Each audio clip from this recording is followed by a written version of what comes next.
De la victoire du 8 mai 1945. Vendredi 8 mai 2026, Catherine Vautrin, ministre des Armées et des Anciens Combattants, Alice Ruffo, ministre déléguée auprès de la ministre des Armées et des Anciens Combattants.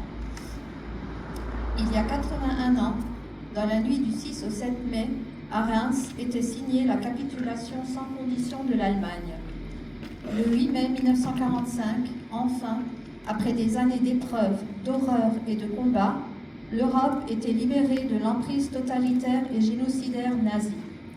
Libérée par tous les alliés, libérée avec le concours des armées de la France, la seule France, celle qui se bat et qui ne se rend pas. Ne l'oublions jamais. Avant d'être une défaite des armes, la défaite de 1940 fut d'abord une défaite de l'esprit. Marc Bloch, historien, combattant de 14, volontaire à nouveau en 1939, fusillé en juin 1944, avait porté sur les responsables de la débâcle ce constat implacable. Ils avaient estimé très tôt naturel d'être battus. Ceux qui continuèrent de croire à la France n'étaient pas des surhommes. Ce furent les 133 pêcheurs de l'île de Sein, les 52 premières engagés volontaires de Saint-Pierre-et-Miquelon. Ce fut Jacques Lucéran, lycéen non-voyant de 16 ans, qui rassembla autour de lui les volontaires de la liberté avant d'être déporté à Buchenwald. Ce furent des femmes et des hommes de tous âges, de tous horizons, de toutes convictions, avec leurs peurs et leurs doutes, mais unis par une même exigence, ne pas subir, ne pas céder. Cette résolution était d'abord celle de résister au déni du droit et de la justice. Dès le 3 septembre 1939, rappelle le général de Gaulle, nous avons tiré l'épée, seuls avec l'Angleterre, pour défendre le droit violé sous les espèces de la Pologne. À Londres, sous les bombes du Blitz, à Brazzaville, où l'ordre de la libération est créé, se poursuivit la lutte de ceux qui pressentaient que cet affrontement était une guerre contre l'humanité. Alors que nous célébrons les 400 ans de la Marine nationale, souvenons-nous de l'amiral Muselier, rallié dès 1940 à la France libre et qui lui donna son emblème, la Croix de Lorraine.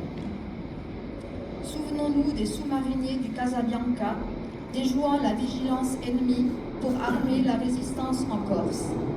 Et derrière eux, toutes les générations de marins qui perpétuent aujourd'hui notre puissance navale avec le porte-avions France Libre.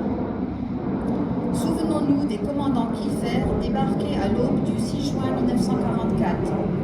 Honorons sur les plages de Provence les soldats venus d'Afrique, d'Asie et du Pacifique, tirailleurs, goumiers, spahis de la première armée française menée par le général Delattre de Tassigny, remontant jusqu'à Berlin.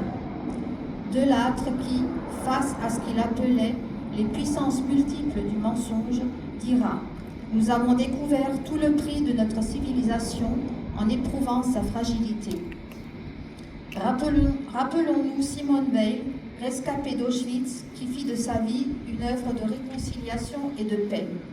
L'idéal européen qu'elle nous lègue fut la réponse à la haine par la force du droit.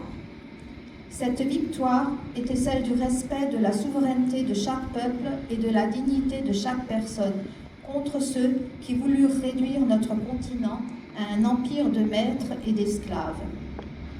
Aujourd'hui, pour que plus jamais le pire ne redevienne possible, il nous revient de transmettre aux jeunes qui s'avancent dans la vie, alors que les derniers témoins nous quittent, le patriotisme agissant que le général Leclerc confiait aux hommes de la 2e DB en leur faisant ses adieux. Transmettre cette force morale, la première arme d'un peuple qui sut, au bord de l'abîme, se redresser. Un peuple, le nôtre, que ni le malheur militaire, ni la faillite des institutions, ni le mensonge, ni la violence n'ont pu détourner de son éternelle vocation. Charles de Gaulle, discours devant l'Assemblée nationale, 15 mai 1945.